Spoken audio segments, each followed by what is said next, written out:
सर्वांना सप्रेम नमस्कार। एकदा आपण जोरदार घोषणा देऊया।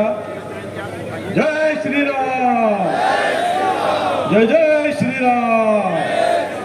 भारत माता की, भारत माता की। अरे भुसावळचा आवाज जरा जोरात पाहिजे। भुसावळच्या मानाने आवाज कमी होता। अरे सगळे भाऊ आपलेच आहे। आता तर विशेष आहे की चंदू भाऊ पण आले। आजचा विशेष चंदू भाऊ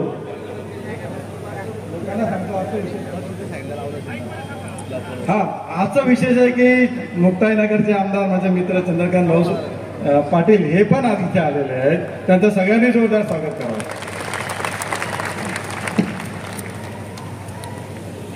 मंचवर बसलेले महाराष्ट्राचे उपमुख्यमंत्री आदरणीय देवेंद्रजी फडणवीस, माननीय आमदार गिरीश भाऊ, सर्व सन्माननीय आजी माजी आमदार, सर्व पक्षाचे पदाधिकारी, सन्माननीय मंच उपस्थित बंधू भगिनी आणि मित्रांनो, 13 मेला निवडणूक आहे। आदरणीय रक्षाताईंना तिसऱ्यांदा तिकीट मिळालेलं आहे। सहसा या मतदारसंघामध्ये म्हणजे भुसावळमध्येच तिसऱ्यांदा निवडून येणारा हे पहिलाच आमदार की जो तिसऱ्यांदा निवडून आलाय।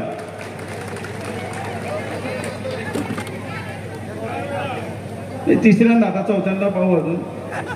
तशी माझ्याप्रमाणे निश्चितपणे रक्षाताईंची पण हॅट्रिक होणार आहे, याच्यात माझ्या मनात काही शंका नाहीये।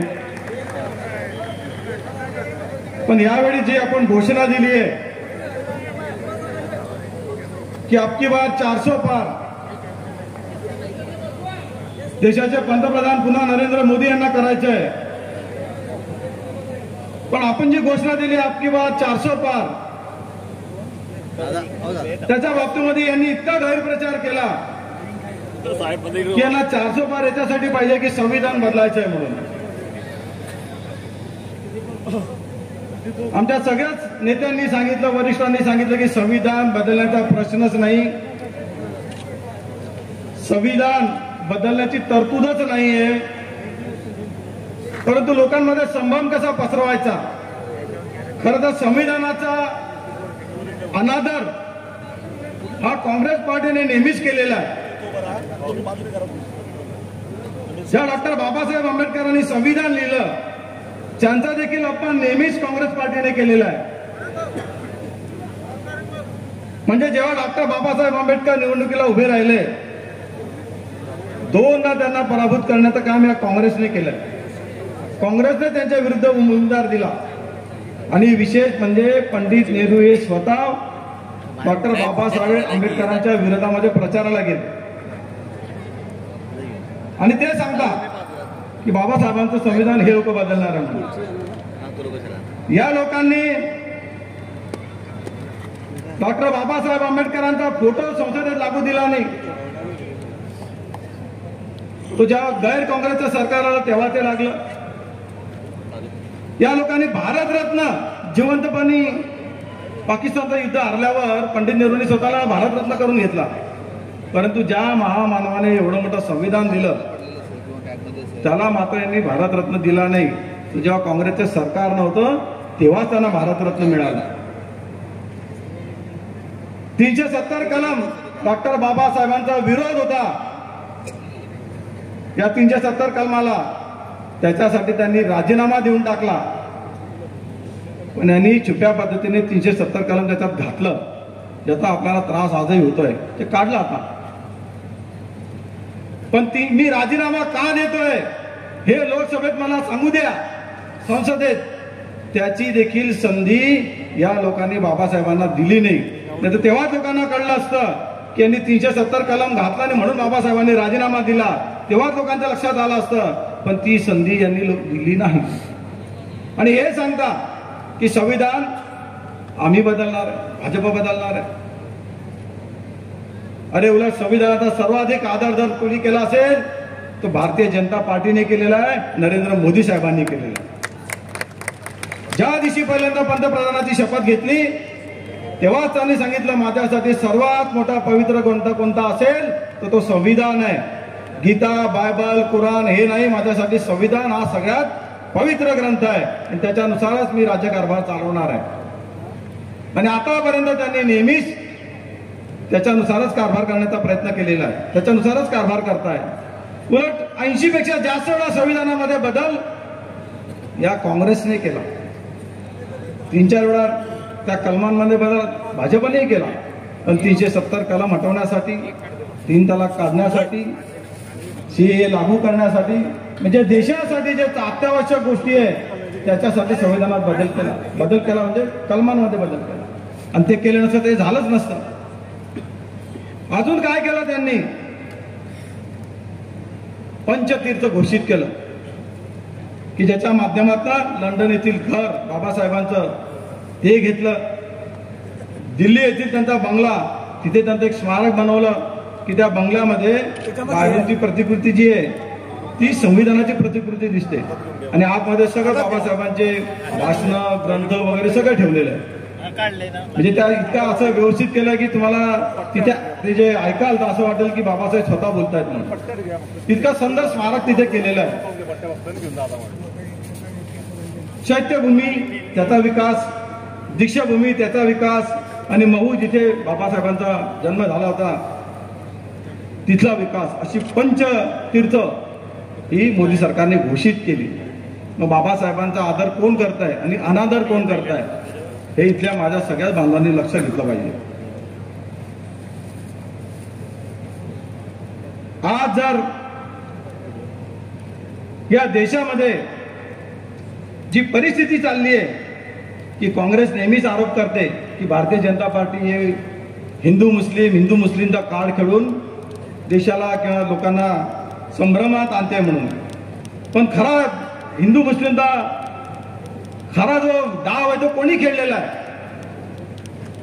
1947 ला जेव्हा देश स्वतंत्र झाला तेव्हा काही भारतीय जनता पार्टी नव्हती. मग धर्माच्या नावावर देशाची फाळणी का करण्यात आली? तेव्हा तर हिंदू मुस्लिम काही विषय नव्हता. मग का स्वतंत्र देश करण्यात आला? केवळ यांच्या चैनीसाठी. म्हणजे 2 भाऊ, एक तू देश सांभाळ, हा एक देश मी सांभाळतो, अशा पद्धतीने यांनी देशाची फाळणी केली. नेहमीच सांगतात हम महाराष्ट्र को खत्म कर देंगे, हिंदुत्व को खत्म कर देंगे. ऐका ना यांची भाषण. पण कधी बोलता का की बांगलादेशी जे घुसपेटी आहे त्यांना आम्ही संपवू, आतंकवाद जो वाढलाय त्याला संपवून टाकू, हे जे नक्षलवाद पसरलाय त्याला संपवून टाकू. संपवण्याची भाषा कोणाला? हिंदुत्वाला संपवण्याची भाषा. ज्या देवीला आम्ही शक्ती मानतो, ज्या मातृ शक्तीला आम्ही पूजतो, वो हिंदुत्व की शक्ती हमको मिटाना है, असे भाषण करतात आणि आपण ऐकतो सगळं. पण ते काय आहे आपण ऐकून घेतो. आपण विभागलं गेलेलं आहे म्हणून हे सगळं त्यांचं चाललेलं आहे. अयोध्येत 500 वर्षानंतर रामलल्लाचं मंदिर तयार झालं. त्याच्याबद्दल इतका गदगद की त्याच्या मंदिराच्या ऐवजी हॉस्पिटल बांधले असते, तिथे एखादी कारखाना बांधला असता, तिथे शाळा बांधल्या असता. असा गैरपैसा का खर्च केला? फक्त मंदिराच्याच बाबतीत दिसतं का तुम्हाला हे? 1947 ला देशामध्ये फक्त 600 मस्जिदी होत्या. आज 11 लाखापेक्षा जास्त मस्जिदी आहेत. आम्ही त्याचा विरोध नाही करत, बांधा. पण मग त्यावेळेस का म्हणत नाही की इथे शैक्षणिक संस्था उघडली पाहिजे, इथे कारखाना उघडला पाहिजे, इथे का रोजगार दिला जातो का म्हणता मंदिरामध्ये? मग तिथे कोणता रोजगार दिला जातो? त्या धार्मिक भावना आहे, त्यांच्याही आहे, आमच्याही आहे. आम्ही त्यांना विरोध करत नाही, तेही आम्हाला विरोध करत नाही. परंतु हे काँग्रेस, राष्ट्रवादी हे सगळं त्याचा षडयंत्र करते आणि त्यांच्यात आपल्यात भांडणं लावत असते. हेच भांडण लावतात. या लोकांनी देश नासवलेला आहे. आर्टिकल 330 मदरशात कुराण शिकवू शकणार, परंतु 30A नुसार तुम्ही गीता तुमच्या शाळेत कॉलेजमध्ये शिकू शकत नाही. मग हा भेदभाव कशासाठी आहे? तुम्ही जर सगळं समान म्हणताय तर हा भेदभाव तुम्ही कशासाठी करताय? का जाहीरनामा काढलेला आहे? 370 कलम परत हटवणार, 370 कलम परत लागू करू. म्हणजे देशाचे परत 2 संविधान. आतापर्यंत जे काँग्रेसमध्ये संविधान नव्हतंच त्याच्याबद्दल तर कधी बोललेच नाही, पण 370 कलम परत लागू करू म्हणजे परत 2 संविधान तयार होतील. मग तेव्हा संविधानाचा अपमान होत आहे, तेव्हा संविधान संपत नाहीये का? 3 तलाक परत मिटवून टाकू म्हणजे परत जे आमच्या मुस्लिम भगिनी आहे परत त्यांना नरक यातना सोसायला लागणार. परत नवऱ्याला मूळ पडला तर तलाक तलाक जा घरी. म्हणजे महिलेला तर त्यांच्याकडे काही स्थानच नाहीये आणि त्याला दुजोरा एक काँग्रेस सरकार देते. बहुसंख्याक वाद संपवणार म्हणजे जेवढे बहुसंख्याक हिंदू आहे त्यांचा अधिकार संपून जाणार आहे. त्यांचे मॅनिफेस्टो असे मॉब लिंचिंग थांबणार. म्हणजे तुम्ही जर मुस्लिम बांधवांविरुद्ध काही बोलले, जसं आता अट्रॉसिटीचा कायदा आहे तसा कायदा लागू आहे, त्यांच्या विरुद्ध बोलले जा जेलमध्ये. खूप शब्द पण काढायचा नाही. मॉब लिंचिंग म्हणजे त्यांनी जर दगड फेकले, हाणामारी केली, दंगे मस्ती केले, काही केले तरी त्यांना कैद नाही. जे ते काही करतील तर त्याला शिक्षा नाही, त्याला पकडायचंही नाही, तो कायदाच रद्द करणार. म्हणजे अशा पद्धतीचे हे घोषणापत्र लिहितं. याच्यावरून तर आपण समजा की यांची नियत काय चालली आहे. म्हणजे हिंदू राष्ट्र करण्याचा आपण प्रयत्न करतोय. मला अशीच माहिती मिळाली की ईसाई पूर्ण जगामध्ये ईसाई 200 कोटी आहे, त्यांचे 130 देश आहे. मुस्लिम बांधव 150 आहेत, त्यांचे 56 देश आहेत. यहुदी सगळ्यात कमी वाले 1.5 कोटी आहे फक्त, तरी त्यांचा स्वतंत्र देश आहे. आणि हिंदू 100 कोटी असल्यावरही हिंदूंचा एकही देश नाही. ज्या देशाला आपण म्हणतो की हिंदू आहे ते म्हणता आम्ही हिंदुस्थान होऊ देणार, हिंदू देश होऊ देणार नाही. मग 100 कोटी जनतेने जायचं कुठे? उद्या जर तुमच्यावर काही वाईट परिस्थिती आली, जशी आता युक्रेनमध्ये आले, ते आजूबाजूच्या देशांमध्ये गेले, तुम्ही कुठे जाणार? इकडे पाकिस्तान आहे, तिकडे बांगलादेश आहे, तिकडे चायना आहे, खाली समुद्र आहे, प्रशांत महासागर. कुठे जाणार आहे? मला चान्सच नाही कुठे जायला. तुम्हाला इथेच मारतील, इथेच पुरतील, नाही तर धर्म परिवर्तन करा. दुसरा काहीच चान्स नाही आहे. याची तयारी करून ठेवा. तुम्ही जर मतदानाला नसाल निघत तर मतदानाचं पर्सेंटेज बघा. 50, 54, 46, 43. अरे कोण जाईल मतदानाला? गैरवू नये बरं. अरे गैरी लाईन आहे. अरे मला काय दिलं? माझ्या शेतात पाणी नाही आलं, माझ्या शेतात वीज नाही आली, माझी गटर साफ नाही झाली. देशाचं इलेक्शन आणि विचार काय करता? समस्या असतील, नाही म्हणत नाहीये मी. कोणत्याही पंतप्रधान असो, मुख्यमंत्री असो, कोणी असो, कोणाकडे जादूची कांडी नाही की तो जादूची कांडी फिरवेल आणि तुमच्या समस्या लगेच संपवून टाकेल. 70 वर्षात ज्या समस्या संपल्या नाही यांची अपेक्षा आहे की त्या 7 वर्षात संपवाव्या. 10 वर्षात मोदी सरकार आहे, त्याच्यातले जवळपास 2.5-3 वर्ष तर कोरोनामध्येच गेले. पण 7 वर्षाची तुलना जर केली यांच्या 70 वर्षासोबत तर यांच्यापेक्षा 100 पटीने चांगली कामं केली आहे. जी कामं केली ते सांगतीलच हे सगळे, पण मी त्या कामांमध्ये जाणार नाही की मोदी सरकारने काय काय केलं. पण इतकी कामं केली त्याची तुलना नाही होत. फक्त एकच चालतं, संविधान बदलणार आहे, संविधान बदलणार आहे. अशाच पद्धतीने जर घडत राहिलं, अशाच पद्धतीने जर सगळं राहिलं तर हिंदू मुक्त पाकिस्तान झाला, हिंदू मुक्त बांगलादेश झाला, हिंदू मुक्त आसाम झाला, हिंदू मुक्त केरळ झालाय, हिंदू मुक्त पश्चिम बंगाल होत आहे. काही दिवसांनी हिंदू मुक्त आपल्याच हिंदुस्थानच्या हिंदूंच्या मतांवर, हिंदूंच्या सहकार्याने हिंदू मुक्त हिंदुस्थान होईल. जर असेच तुम्ही बसलेले राहिले, द्वेषाने मतदानासाठी बाहेर नाही निघाले, तर तो दिवस दूर नाहीये की तुमच्याच मदतीने या हिंदुस्थानला हिंदू मुक्त करून टाकेल काँग्रेस. म्हणून किमान आता तरी जागे व्हा सगळेजण आणि मतदानाचं पर्सेंटेज वाढवा. देशासाठी मतदान करा. तुम्ही जर मतदान करणार नाही तर या ज्या भयानक गोष्टी त्या घडतच राहणार. त्या काँग्रेसचा काळ होता. श्रीमती सोनिया गांधी या जगातल्या 4थ्या श्रीमंत महिला होत्या. जगातल्या 4थ्या श्रीमंत महिला होत्या. देश श्रीमंत होता का तेव्हा? देश तिथे 10व्या क्रमांकावर होता. मोदी सरकार आल्यानंतर आज आपला देश जगात 3 नंबरवर आहे.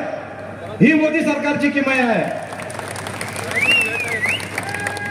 पण त्यांना देशाशी घेणं देणं नाहीये. आम्हाला म्हणतात की मोदींच्या नावाने मत मागतात. अरे वोट तो उसी के नाम से मांगा जाता है जिसके पीछे दुनिया पागल है। जो खुद पागल है उसके लिए क्या वोट मांगना है? उसके लिए क्या वोट मांगेगा? अरे बोलतो काय करतो? मैं रात को सपने में सोया, मैंने ख्वाब देखा, मैं सोच रहा था और मैं भीख मंगाऊ। अरे अचानक सपना काय आलं, काय करतो? मैं भीख मंगाऊ, मैं भीख मांग रहा हूं और मैं जनता को आश्वस्त करता हूं कि एक झटके में गरीबी खत्म कर दूंगा। आतापर्यंत कोणी थांबवलं होतं? तो झटका का येत नाही तुला? आता झटका कधी तर आला? 70 वर्षामध्ये कोणाला झटका आला नाही? गरिबी हटाव, गरिबी हटाव, गरिबी हटाव करून करून करून इतकं वर्ष राज्य केलं, पण गरिबी हटवू शकले नाही। त्याला कारण त्यांची धोरणं होती। आणि जेव्हा लक्षात आलं की मोदी सरकारची धोरणं ही इतकी चांगली आहे की गरिबांपर्यंत पोहोचता आहे आणि या गरिबांना जर त्याचं जाग आली तर हे सगळे एक दिवशी काँग्रेस संपवून टाकेल, म्हणून काहीही करा म्हणून सगळेचे सगळे पक्ष एकत्र झाले की काही करायचं ना मोदींना थांबवायचं। त्यांच्यापैकी कोणी म्हणतो का की तर मेरे घर में नल नहीं आया, मेरे घर में पानी नहीं आया, मुझे वो बीमा का पैसा नहीं मिला, मुझे ऐसा नहीं मिला? त्यांचं काहीच तक्रार नाही। काय तक्रार आहे? मोदी नहीं चाहिए, मोदी को हटाना, एकच तक्रार आहे त्यांची। ते काही मागत नाही, त्यांना करता की पुढे देश आपल्याला ताब्यात घ्यायचा आहे, आता काही करा। पण आपल्याला कळत नाही की आपला देश आपल्या ताब्यातून चाललाय, आपण काय करायला पाहिजे। आणि म्हणून बंधूंनो, काही विडंबना ज्या असतात की एक विदेशी महिला ती येते इथे, भारताचे नागरिक आहे का सोनिया गांधी? आता झालं, इथला जन्म आहे का? इटलीची राहणारी भारताचं नागरिकत्व घेते आणि जे भारतीय मूळचे त्यांना नागरिकत्व द्यायला विरोध करते। म्हणजे तू बाहेरची आणि जे खरे भारतीय त्यांना जर आम्ही भारतात आणतोय तर त्याला विरोध। आणि आपल्या लोकांना तर कळतच नाही। अरे नाही नाही नाही, म्हणजे रोहिंग्या बिना परवानगीचे आलेले ते चालतात, बांग्लादेशी बिना परवानगीचे आलेले चालतात। त्यांना इंसानियत दिखानी चाहिए, उनको रहने के लिए घर देना चाहिए, उनको खाना पीना देना चाहिए। कशासाठी? तुमच्याजवळ तुम्ही द्या त्यांना वेगळं, तिकडे बांगलादेशमध्ये वेगळं विकून द्या, पाकिस्तानमध्ये त्यांना वेगळा देश करून द्या। आमच्या देशामध्ये कशाला वाटा पाडताय? आमच्या देशामध्ये आमच्या देशातले लोक, ते हिंदू असो का मुसलमान असो, हा देश त्यांच्यासाठी, आम्ही फक्त त्यांच्यासाठीच काम करू, बाहेरच्यांचा आमचा काही संबंधच नाही।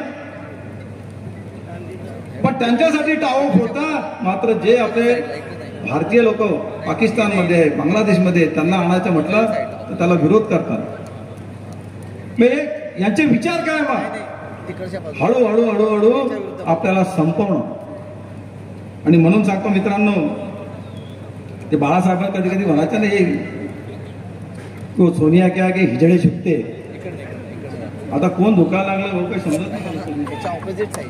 सोनिया मॅडमच्या पुढे कोण झुकतंय सगळ्या महाराष्ट्राने पाहिलं, पण हे मी नाही बोललो, हे बाळासाहेबांनी सांगितलं होतं, सोनिया के आगे हिजडे झुकते।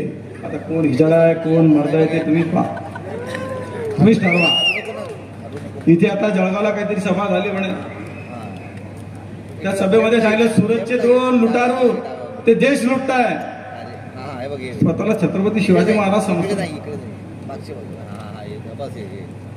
ज्या 2 लोकांनी देश घडवताय, देश पुढे नेताय, त्यांना लुटारू म्हणतात, आणि जे देश लुटताय त्यांच्या बाबतीत मात्र गप्प। साधूंची हत्या होते गप्प, क्रिमिनल तर सगळे त्यांच्या भेटतात त्यांना तिथे गप्प, औरंगजेबच्या मदारावर जातात गप्प, तिथे काय तुम्हाला सुचत नाही? औरंगजेब काय हमारा भाई था पण एक त्यांची क्लिप पाहिली तुम्ही, वो देश के लिए लड़ा था। अरे तो दूसरा तो जितुद्दीन अवाड़ा, तो छत्रपती शिवरायांबद्दल काय काय बोलला मला समजत नाही। आपल्या असं काय थंड पडलाय सगळं। शिवाजी महाराज 4-4.5 फुटाचे होते, औरंगाबाद नसता तर शिवाजी महाराज काय कोणाला काढले असते? असं आहे का? छत्रपती शिवाजी महाराज इतके लहान आहे, इतक्या शिववीर गाथा त्यांच्या आम्ही ऐकतो, आणि एक भामटा तो तिथे येऊन ठाण्याहून येऊन आम्हाला सांगतो छत्रपती काय काय बळबळ करतो। स्वतः गुंड मावाली, त्याच्याबद्दल फक्त एका कार्यकर्त्याने काही कमेंट टाकली, त्याच्या ऑफिसमध्ये आणून त्याला बदलला. तेव्हा समजत नाही की हुकुमशाही चालली म्हणून. तेव्हा काय नाही, तेव्हा सगळं चालतं. पण कायद्याने जर काही केलं तर हुकुमशाही चालली. बरं, या हुकुमशाहीचा त्रास कोणाला होतोय? आता 140 कोटी जनता आहे, 139 कोटी 90,000 जनतेला याचा त्रास होत नाही. मोजक्या 10,000 लोकांनाच त्रास होतोय त्याचा. की ईडी आमच्या मागे कापलं लागतंय, सीडी इन्कम टॅक्स आमच्या मागे करावं लागतं. हे 10,000च्याच मागे करावं लागतंय, 10-15,000च्या. तुमचे कर्तृत्व तसे आहे, तुम्ही तसं केलंय म्हणून हे सगळं घडतंय. बाकी 139 कोटी 90,000 जनता, त्यांना आनंद आहे, ते मान्य करतात की मोदी चांगलं काम करतायत म्हणून. त्रास फक्त तुम्हाला आहे. पण ते काँग्रेस आमचे माननीय शरद पवार साहेब, त्यांचाही अजेंडा काय? सच्चर कमिटी लागू करा, म्हणजे सच्चे मुस्लिम बांधवांना आरक्षण द्या. मराठा बांधवांसाठी बोलले का काही त्यांच्या जाहीरनाम्यामध्ये? चंदूभाऊ, मराठा बांधवांसाठी काय नाही, पण त्यांच्या जाहीरनाम्यामध्ये मागाव त्यांनी आरक्षण कायद्याने देता येत असलं तर धर्माच्या आधारावर आरक्षण देतात येत नाही. पण ज्या मराठा समाजाच्या नावाने तुम्ही मतं मागता त्याच्यासाठी काही मागणी नाही तुमची, आणि त्यांना आरक्षण द्या. आरक्षण संपवलं कोणी? कोणी घातला आरक्षणावर? 1994 मध्ये GR काढला आणि तिथेच मराठा समाजाच्या आरक्षणाला प्रश्नचिन्ह लावून टाकलं, बंद करून टाकलं होतं. ते तर आमचे देवेंद्र भाऊ आहे की त्यांनी मराठा समाजाला आरक्षण परत आणून दिलं, टिकवलं आरक्षण.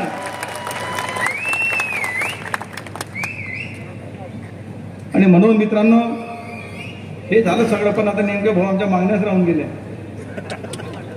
कामं तर तुम्ही खूप दिली, म्हणजे माझ्या आमदारकीची आता 3री टर्म आहे.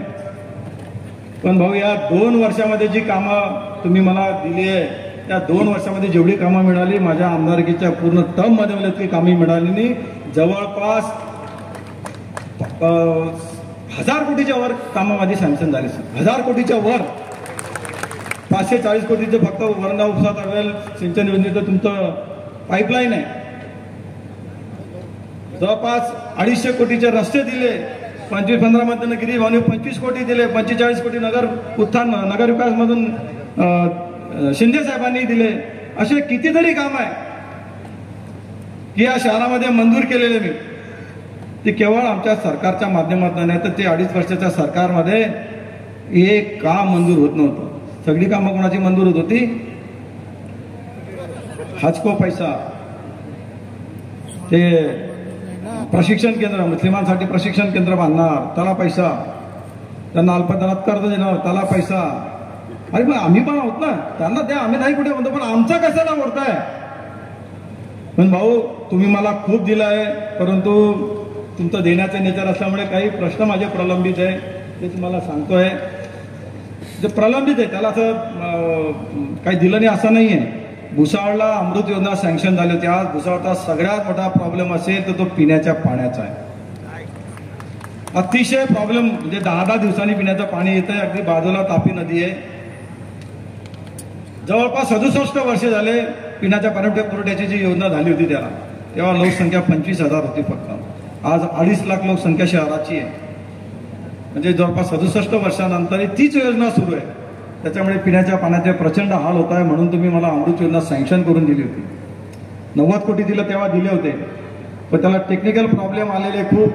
त्याच्यानंतर 154 कोटी रुपये वाढवून दिले, परत 154 कोटी परत सँक्शन केले त्या योजनेसाठी. पण भाऊ, त्याची एक बैठक घ्यावी लागणार आहे. माझी विनंती आहे की आचारसंहिता संपल्यानंतर पहिल्या गाडीने ती बैठक लावा, की जेणेकरून माझ्या भुसावळचा आणि वरणगावचा पिण्याचा प्रश्न सुटेल. आपण मोक्ताई नगरला एक मोठी सभा घेतली होती. तिथे भुसावळला अद्ययावत बस पोर्ट बनवणार म्हणून घोषणा केली होती. पण दुर्दैवाने सरकार आलं होतं आपलं युतीचं, पण घात झाला आणि आपल्याला सरकारमधनं बाहेर यावं लागलं. त्याच्यामुळे ते बस पोर्ट होऊ शकला नाही. ते तुम्हाला सांगतो, कशा सत्ता नसते तर काय करतात. बस पोर्ट कधी तर झालं असतं आपलं, पण सत्ता नव्हती, त्याच्यामुळे बस पोर्ट अजून होऊ शकला नाही. तर मागे भाऊनी बैठकही लावली. त्याला आता मंजुरी दिली. या बजेटमध्ये ते बसपोर्ट येणार आहे. फक्त आग्रहाची विनंती की या बजेटमध्ये लक्ष देऊन त्याच्यावर निधी टाकला गेला पाहिजे. अजून एक घोषणा भाऊ तुम्ही केली होती, मला 100 कोटी रुपये त्याला मंजूरही करून दिले होते. ते म्हणजे SRPF सेंटर. तेव्हा SRPF सेंटर तुम्ही मला मंजूर करून दिलं होतं. 100 कोटीची घोषणा केली होती. पदस्थापना झाली होती. पद मंजूर झाले होते. पण केवळ सरकार नाही आपलं, म्हणून ते SRPF सेंटर कॅन्सल. आणि ते पळवलं कोणी? श्रीमान रोहित पवार, ज्या आज अश्रू ढाळताय शरद पवारांसाठी, नौटंकी करताय, त्या रोहित पवारांनी ते पळवून नेलं. लक्षवेधी लावली. पण आमचे देवेंद्र भाऊ एकदम दिलदार मनाचे, म्हटलं त्याचं कॅन्सल करा. त्यांनी आमचं कॅन्सल केलं होतं, कायद्याच्या विरुद्ध जाऊन कॅन्सल केलं होतं.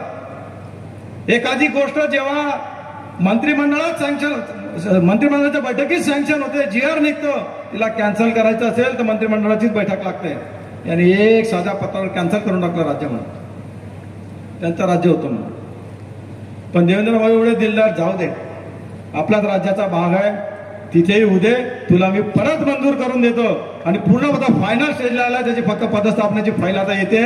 ती मंजूर झाली की पुन्हा SRPF सेंटर भाऊ ते मंजूर करून द्यावं. ते फायनल स्टेजला आलेलं आहे. भुसावळमध्ये भाऊ आम्हाला म्हणजे MIDC आहे, पण एक बेरोजगारीचा असा मोठा प्रश्न येतो की तिथे लहान बरेच जवळपास 140 ते 180 उद्योग सुरू आहे लहान. पण एखादी जर मोठा प्रकल्प आला तर त्याला जोडधंदे खूप निघतात. म्हणून एखादी मोठा प्रकल्प आणण्यासाठी इथे मला मदत करावी एवढी विनंती करतो. कारण फक्त भुसावळच नाही, आजूबाजूच्या सर्वच तालुक्यांना त्याचा फायदा होणार आहे. म्हणून आपण आग्रहाने ती मंजूर करावं. भुसावळ बाजारपेठ पोलीस स्टेशन किती लक्ष असतं तेव्हा भाऊंचं. एक बैठक लावली फक्त, काय पाहिजे, भुसावळ बाजारपेठ पोलीस स्टेशन अद्ययावत बनवायचं आहे. त्याची जागाही आम्ही हस्तांतरित केली आणि भाऊंनी त्याला मंजुरी पण दिली की या बजेटमध्ये त्याचा पैसे येणार आहे. म्हणजे भुसावळ बाजारपेठ पोलीस स्टेशन, तो पोलीस बांधवांना त्रास होतो त्यांच्यासाठी आता एक मोठं बाजारपेठ पोलीस स्टेशन तयार होत आहे. आणि एवढं सगळं दिलं भाऊ, त्याच्याबद्दल तुमचे खूप खूप आभार मागतो आणि इथेच थांबतो. जय हिंद, जय महाराष्ट्र.